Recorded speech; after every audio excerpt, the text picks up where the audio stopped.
Welcome, everybody. Brother Dan Goodwin, your host on this edition of Prophecy in the News. I have in the studio this very colorful guy right here, Brother Michael Smith. Many of you know Brother Michael from the Cyrus Effect DVD that we did several months ago. Remember how Trump is a type, or I should say Cyrus, King Cyrus, is a type of President Trump. Brother Mike, good to have you again in the studio.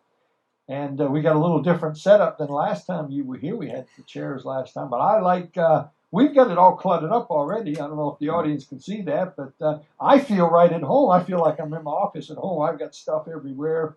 And but listen, it's good to see you, brother, and tell us what this coat's about.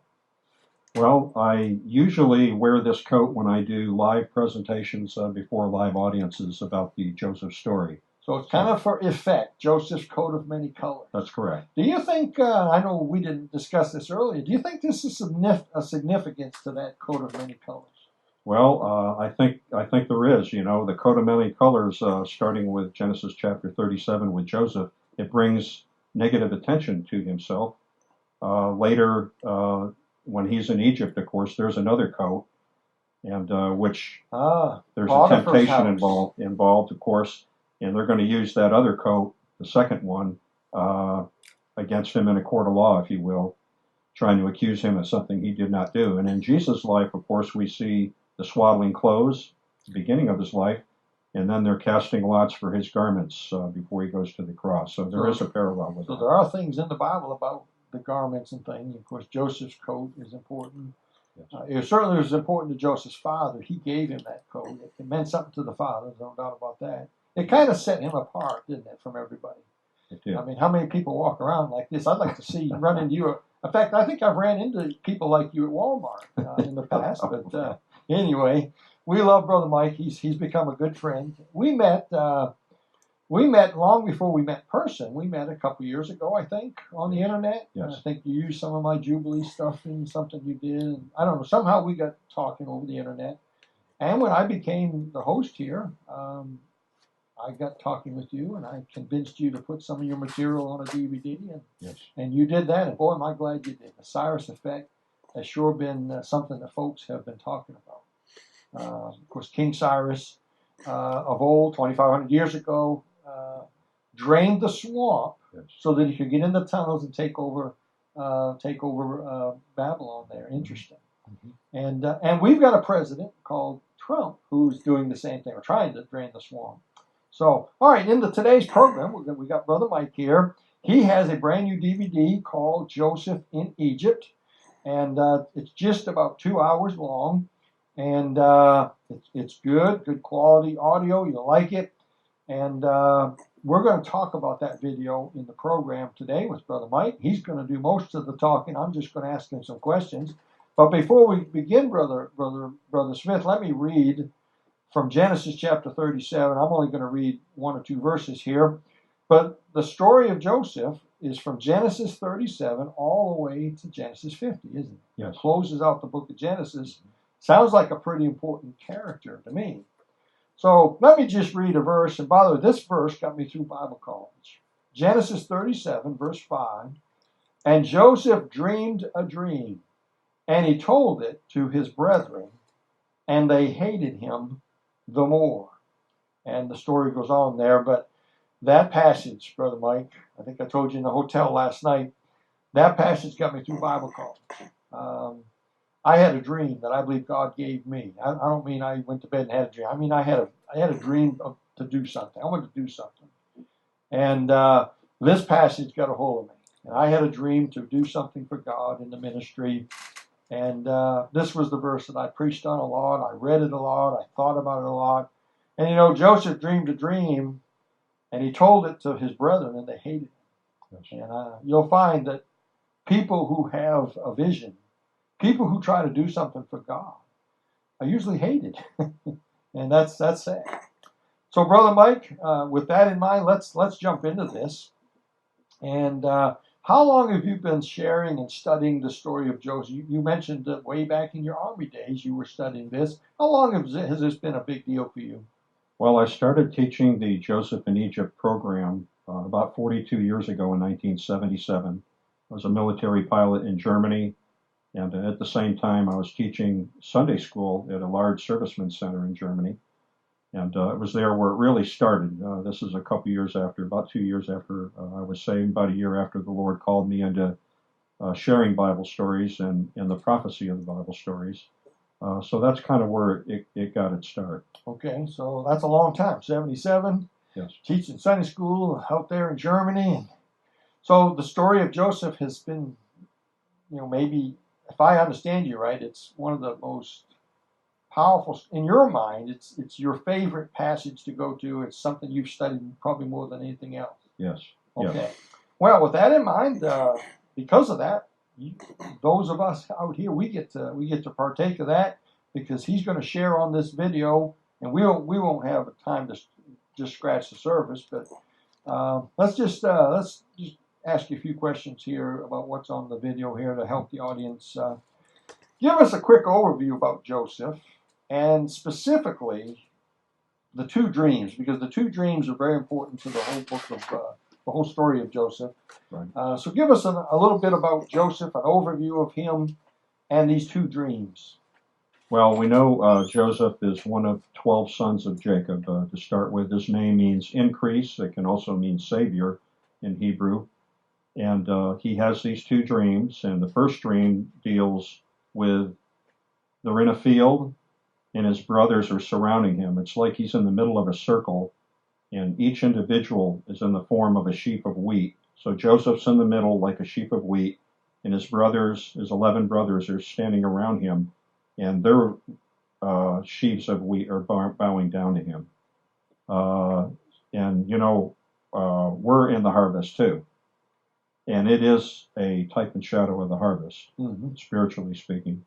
The second dream that he has deals with the sun, the moon, and the stars.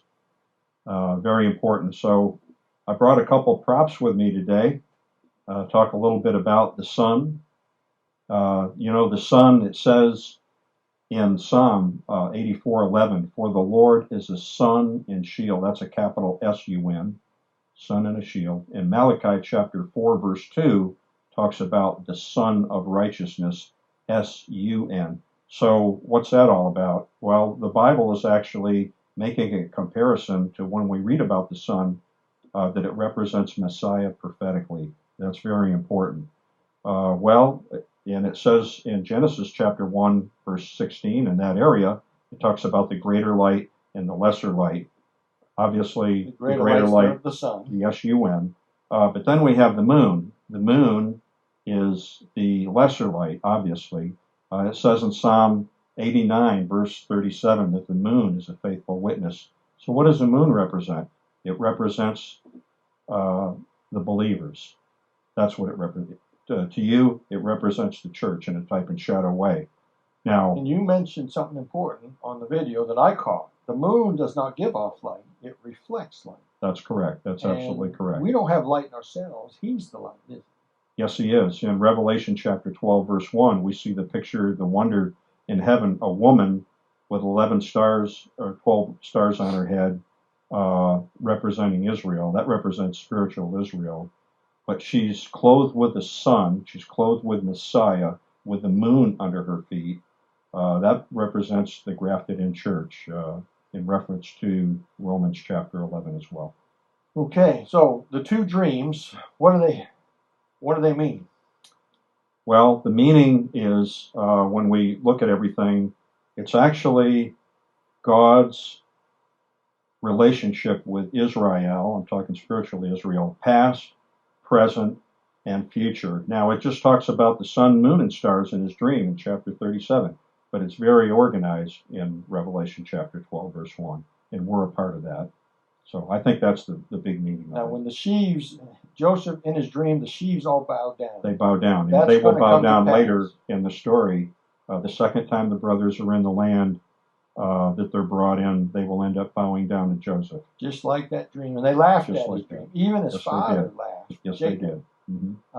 When you talked about the sun, the stars. So those dreams were prophetic. Yes. And one of them at least has come to pass. The other one maybe isn't quite finished being fulfilled, but interesting. All right. We know the story starts out in the place called Hebron, but Jacob sends Joseph to a place called Shechem, if I'm saying that right, Shechem, to bring food to his brothers. We all know the story. He tells Joseph, who's the youngest, or actually Benjamin's the youngest, but so the 10 brothers, I guess, are out in the field somewhere. Yeah. Jacob says, go take some food to them. But he goes there and they're not there. So you said it in the DVD that he meets a mystery man. Yes. So tell us about that. So his father says, go take some food to your brothers. He can't find them, and this guy shows up. You call him Mystery Man. So what's that about? Well, Mystery Man actually shows up in a number, strangely, of stories. Not really identified. Of course, this doesn't say who he is. But Shechem is a very strategic area in Bible history. There's a lot of things that have happened, especially after this story, things that have happened later as well. As an example, Jesus met the woman at the well there. Also, Joshua, when he comes into the land, in the Canaan land to begin with, after they come in Israel, if you will, he makes his farewell speech at Shechem. This is also the place where Jezebel and Ahab, this is where their palace is, in the same area. Same place. And as a matter of fact, this is a stronghold of Palestinian authority today, Shechem. It's known as Nablus there. And by the way, I've walked this place. I've been there. My wife and I were there in 1982. Joseph in Egypt is buried there. What was Shechem. And of course, in John chapter 4, it talks about it as Sychar. Sychar is actually Shechem. But this is where Jesus meets the woman at the well. So this is a very strategic location. But back to the story, who is Mystery Man? My personal opinion is it's either an angel of the Lord or the angel of the Lord. Which is Christ. Which is pre-incarnate Jesus Christ. And like you might say it's a type and shadow in a sense, because if Joseph does not meet up with this man, whoever he is, he's not going to find his brothers. And ultimately, even Messiah, many years later, 1900 years later, would have to come another way, perhaps. So everything is kind of hinging on finding the location of his brothers. And Mystery Man says, your brothers are not here, for they have gone to Dothan. Okay, Dothan's about another 20 more miles to the north of there. So he tells him where to find his brothers. Which leads me to the next thing. What happens when he gets to Dothan? So this Mystery Man, who you feel is either an angel or it's the Lord himself, in an Old Testament appearance. Joshua met the captain of the host. I believe that was Christ. Yes, I believe that too. In fact, Hebrews 4:8 and Acts 7:45, I think, say that Jesus led them across the Jordan River. That's not a mistake in our King James Bible. Jesus did lead them across. Yes. He used a man, Joshua, but he led them. And so you may be right about that. So he tells them to go to Dothan, because it's almost like, hey, this has got to be fulfilled. You got to go to Dothan, because that's where something's going to happen. So tell us about Dothan. Well, what happens when they arrive there, when Joseph is actually in the distance walking to his brothers, they see him from afar off, and they actually conspire to kill him at that time. Just like Jesus, the prophets and people were envisioning him from afar off, conspiring how we can kill him before he gets there.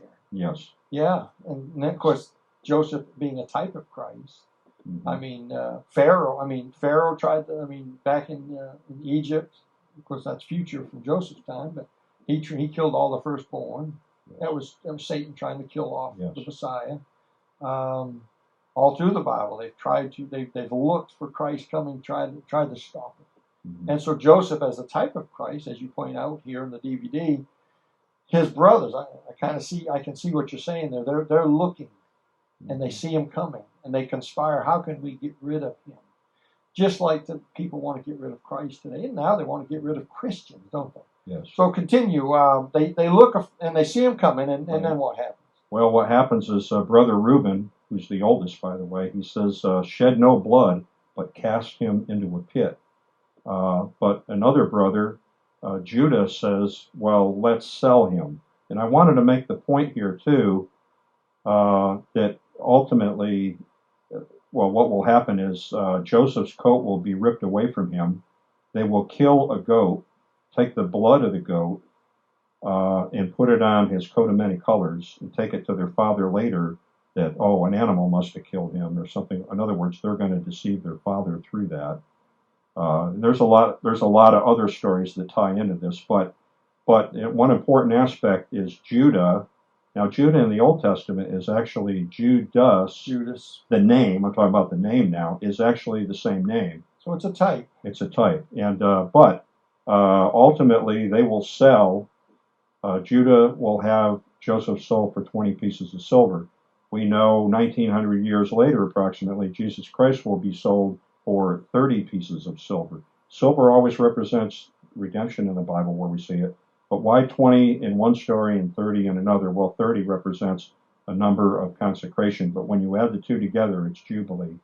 Okay, so he's put in a pit, and then there's the Midianites and Ishmaelites that come by, and they're the Midianites will end up taking him to Egypt, and of course he'll be sold, and Potiphar, his household will end up buying, if you will, Joseph, and he'll end up in his household. And we're going to get to that next, but let's take a little moment here, and folks, if you'd like to get a copy of the DVD, about 2 hours long, Joseph in Egypt by Michael Smith, on the on the screen, I'm sure Rex will put up how you can get your copy. There's an 800 number there. You can call during business hours, or you can go to the website and order it straight from the website with the credit card. While I'm at it, let me say a word about the Protestant News magazine.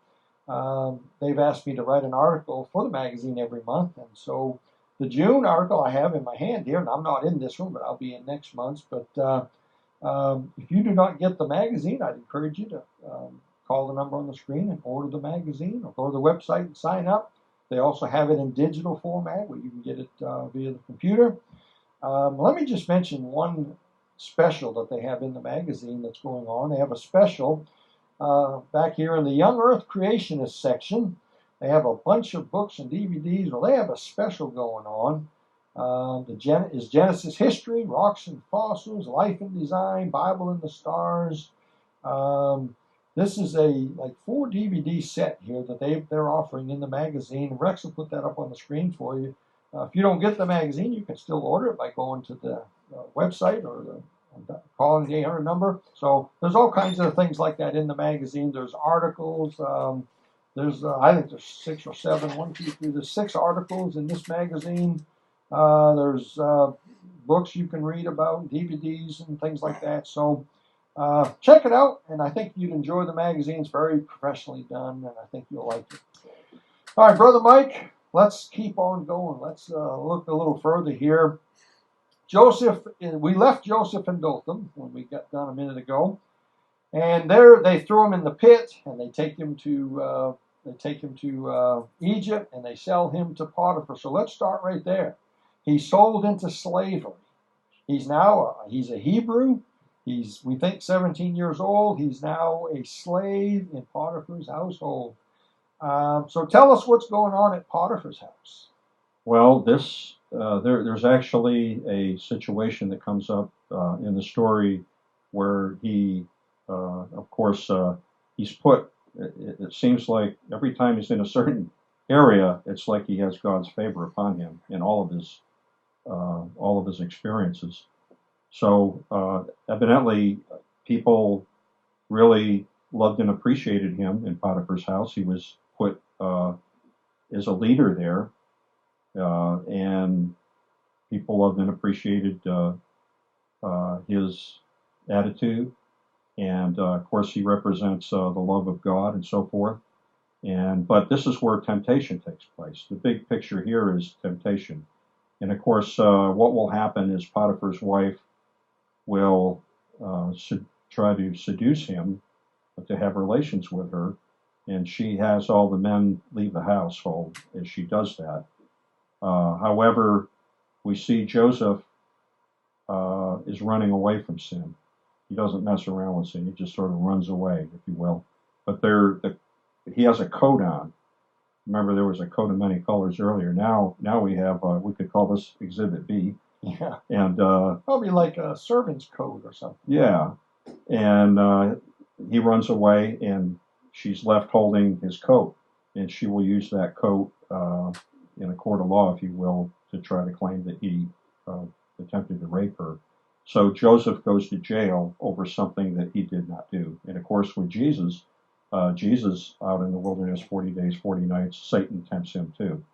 That's the big situation in Jesus' life where we see the big temptation.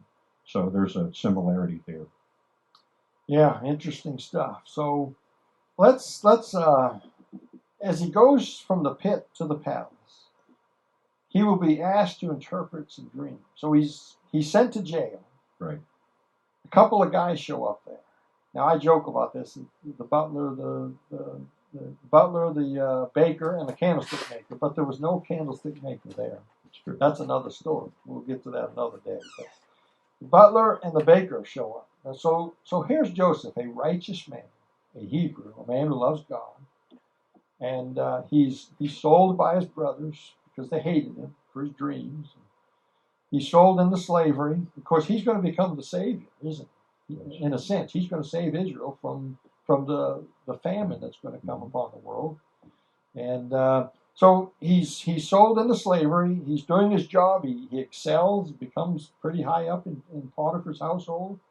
I think Potiphar liked him. I think Potiphar did not want to throw him in jail, but he kind of had no choice, did he? Mm-hmm. And his wife standing there with the jacket. What would it look like if he didn't believe his wife? So here's this righteous man, and I'm saying all this just to point out that this happens to all of us, doesn't it? All of us go through things like this. We get falsely accused. We get looked down upon. We get misused by the world or by the system, by our jobs and our bosses, and this is part of life, isn't it? And so here he is in jail, and some men show up who are also thrown in jail, and it's the baker and the candlestick maker. So tell us a little bit about that and what that means to the story. Well, one day Joseph is there, and the butler comes to him and said, well, I had a dream, and he shares his dream. And, Joseph lets him know that God's the one that interprets dreams. And there's a scripture about that very specifically. And we're in chapter 40 right now of Genesis, by the way. So the butler has this dream, and it deals with wine, three vines, if you will, and like wine going into a cup. And he shares that dream, and Joseph says, in 3 days, you'll be promoted back to your rightful place in Pharaoh's court. In 3 days. And then the baker has a dream, and he shares his dream too. And he shares it that there are 3 levels of bread over his head, and the birds are eating from the top of this food tray, if you will, on top of his head.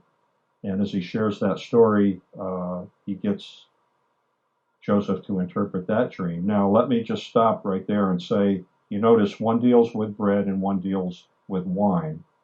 And the baker is, in his case, Joseph tells him, in 3 days you will hang on a tree. Okay?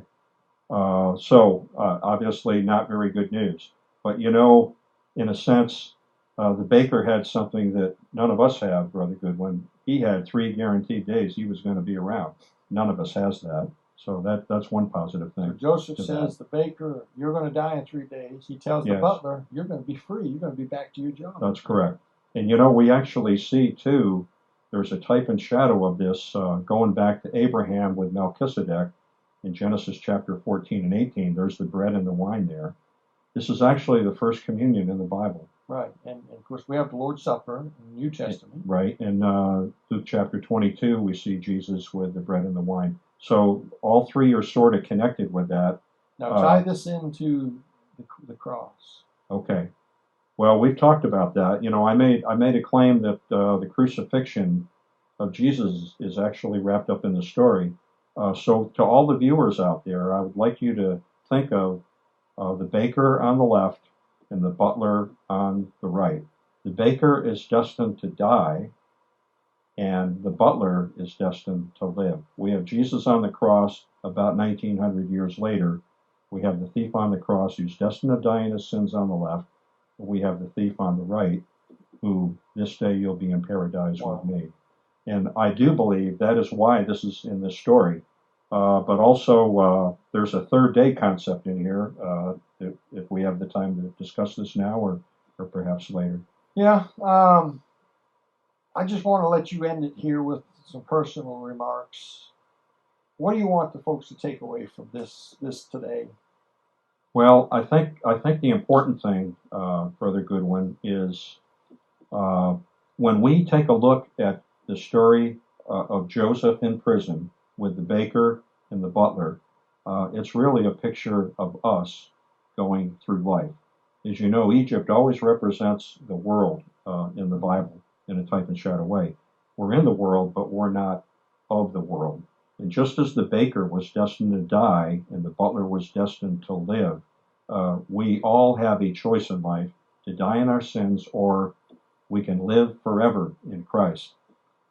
And that's our choice. And maybe there's someone here today who is lost and undone. You have no hope. And because Joseph had a personal relationship with the Lord, he truly had happiness in his life, even during times of adversity.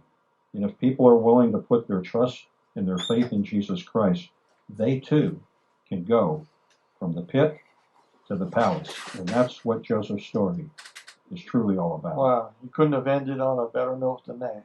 And because, folks, that's what it's all about. The story of the Bible is the story of redemption. He said it perfectly.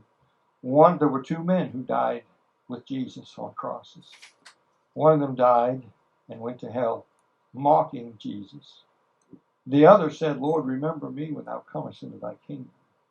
That man repented in his heart and turned to Jesus, put his faith in him. He'll be in heaven. You'll see him one day. Folks, the choice is yours today. Where will you be when you die? Oh, not if you die, when you die, because you are going to die. It is appointed to man once to die and then the judgment. Everybody's going to die. We don't know when. It may be today, it may be tomorrow, maybe next month, maybe next year. But you are going to face your death sentence. Question is, what will you do with Jesus Christ? Where will you go when you die? Folks, I hope you've trusted Christ as your Savior. If you've not, if you need any help with that, call the 800 number on your screen. Somebody would be glad to help you with that. You've been watching the Prophecy News program. I'm your host, Brother Dan Goodwin. You can get the materials from the website, prophecynews.com, or go to the 800 number on your screen. Until next time, keep looking up.